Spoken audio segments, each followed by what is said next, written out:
Hello Gemini, Gemini Rising, and Gemini Moon people. This is your weekly astrological and card forecast for the week starting October 31st, 2016. Quick reminder for you guys, November 2016 Astrology is already up on a special playlist on the main channel page if you want to check that out.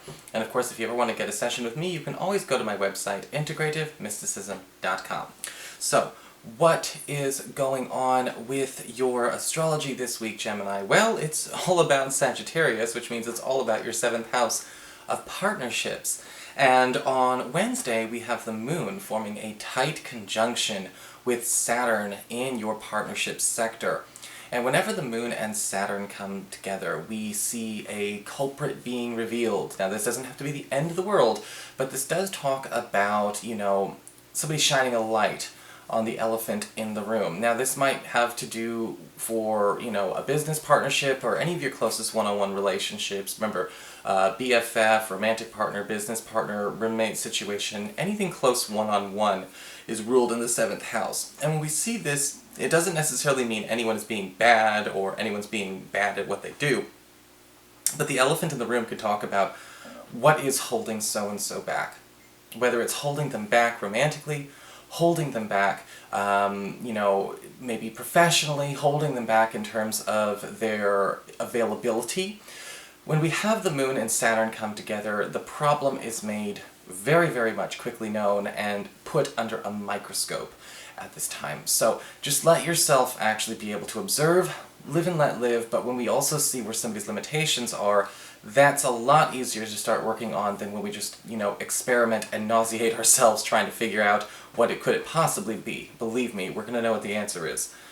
On Thursday, we do have Venus in this area, planet of love and romance and harmony, in your 7th house, forming a gorgeous trine to Uranus in your 9th house of, in your 11th house of friendships and social networking.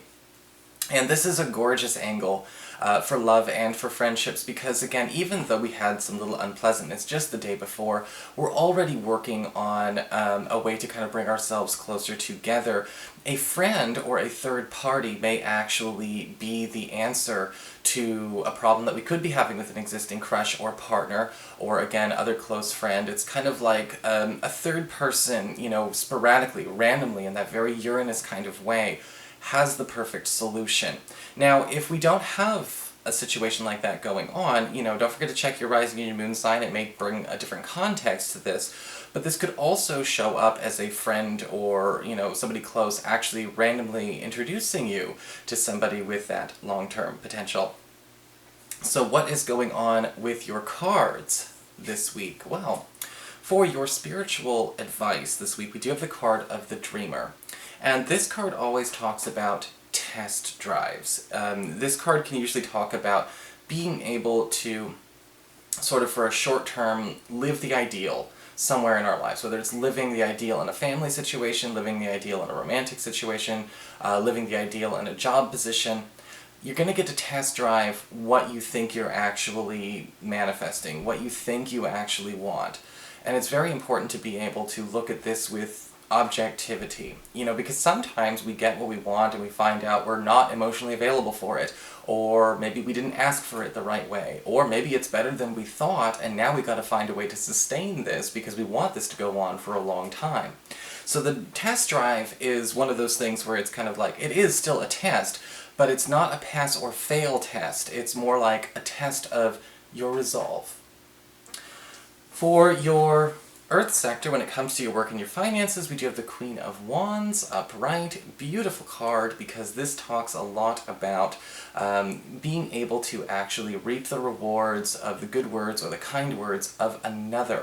Okay, this may actually be a friend or a coworker or maybe even a customer or client putting in a good word for you that goes farther than such a small gesture normally would.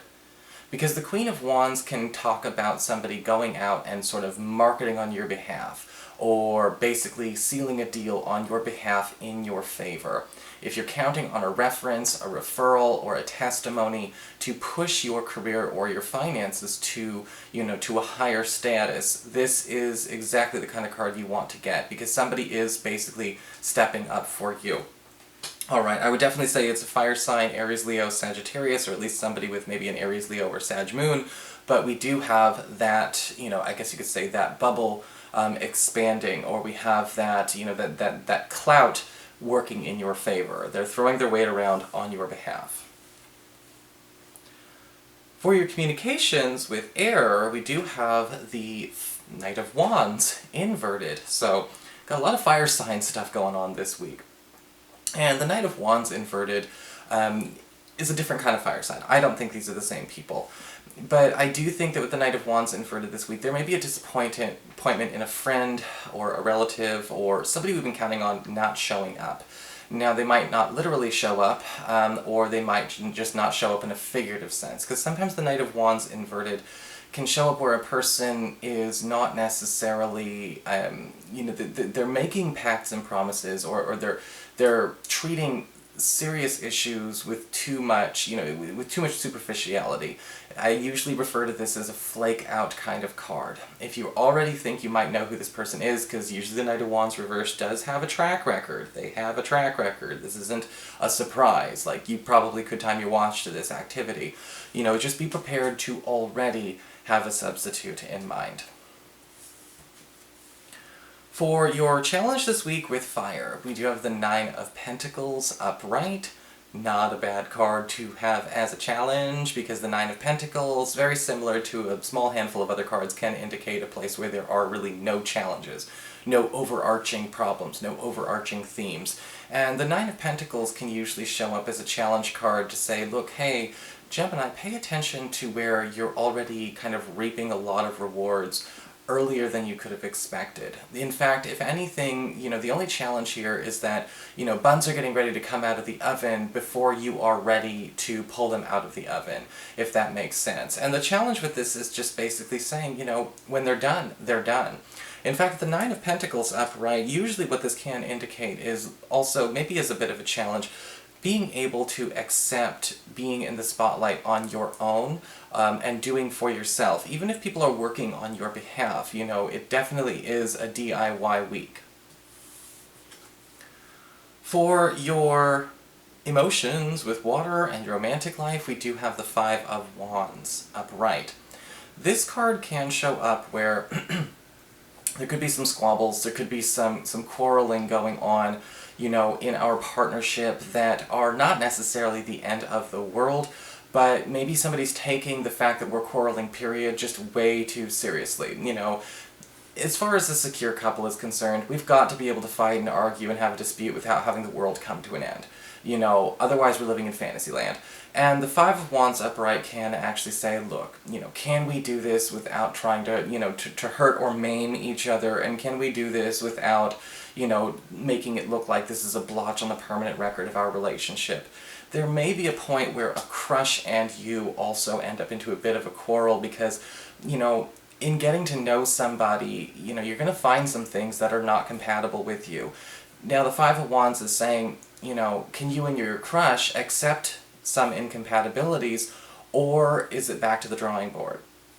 So that is your forecast, Gemini. I hope you enjoyed it. If you did, please like, share, and subscribe. I appreciate it. And of course, if you'd like to get a session, you can always follow the links below, or go to integrativemysticism.com.